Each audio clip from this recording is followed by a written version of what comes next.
Hi అండి. What is NMC rules? అసలు NMC rules అంటే ఏంటి, దాని ఇంపాక్ట్ ఎలా ఉంటుందని చాలా వీడియోస్లో చెప్పుకున్నానండి.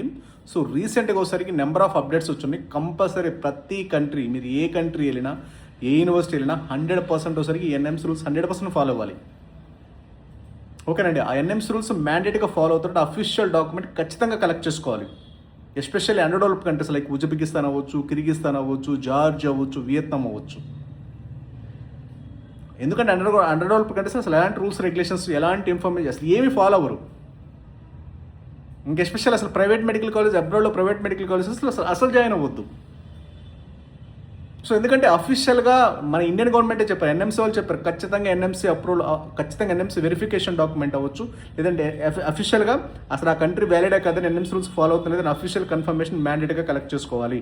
అదర్వైజ్ మన ఫిలిపీన్స్లో ఎంబీబీఎస్ డిగ్రీ ఇన్వాలిడ్ అయినట్టు అన్ని కంట్రీస్లో, especially Uzbekistan, Kyrgyzstan, Georgia, Vietnam వెళ్ళే ముందు 1-4 సార్లు ఆలోచించుకొని డెసిషన్ తీసుకోండి.